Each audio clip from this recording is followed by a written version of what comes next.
Papa, you've made a very salient point. So, do you say that the right age for marriage should be over 30? Is that what you're saying, if I understand you correctly? Honestly speaking, it all has to do with maturity. Okay.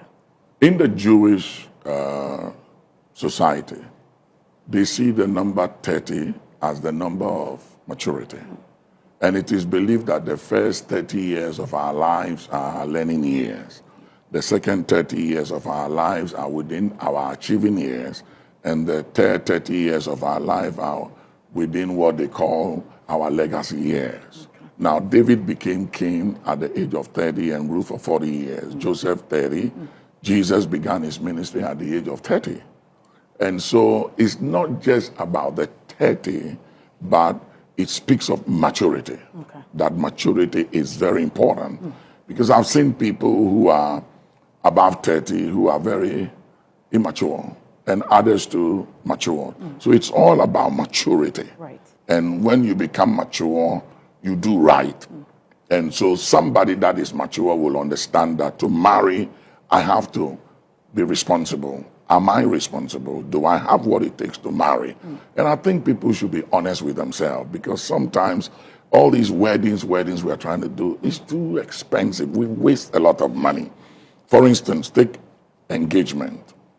In the Western culture, you meet a woman and you fall in love with her, even though you don't go through all the stages that we'll be dealing with on the 20th of March before you say I do. And then, so in their culture, you give her a ring, it's a promise and a commitment that I will marry you. Right. In our culture here, engagement is what we call our traditional marriage. And by law, traditional marriage is a marriage. So you don't have to do engagement in our setting here, and then after that go and do the blessing in the church or the ordinance or go to registrar general. Where the lady will wear the white gown and all of that? You don't need all that, because the white gown, the fact of the matter, you wear it once and then after you throw it away. Even when a woman dies, you can't wear it, because by the time she dies, you can't wear it anymore. So what is the use of the wedding gown? Now, I'm not saying that if you can afford it and you have what it takes, you shouldn't do it. That's not what I'm saying. If you can afford it, do it. But if you have to go and borrow to buy a wedding gown, and then you marry, because what you must be thinking about is after the marriage. So whether you marry in the church, or you go to registrar general, or you do traditional between the two parents, it's all marriage. If you can afford it, and you have what it takes after the marriage to live a happy afterlife, then go ahead and do it. But don't try and do it when you haven't prepared to do it, when you don't have what it takes. It's creating too many problems. I was talking to a young pastor the other day, and he's planning to marry. So I asked him, how much have you saved? He said, nothing. So I said to the bishop, he's not qualified for counseling, nothing.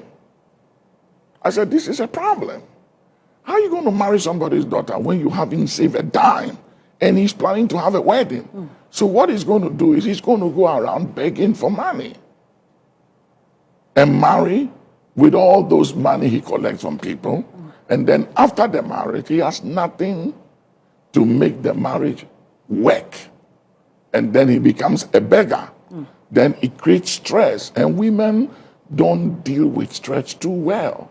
And women and love don't buy food. Love don't buy food. Pretty and handsome don't buy food. It's money that buys food. So all I'm saying is let people be responsible. That's all I'm saying. Be responsible. Plan for it. Save. Even if you are saving 200 cedis a month, 100 cedis a month for some time, you have something. And if you have something and your parents are also adding to it, that's fine. But even with that, you have to be very, very wise, because if you spend 50,000 or 20,000, whatever, on the marriage, and after the marriage you don't have anything, then you are beginning with zero. And that is a problem for me. Papa,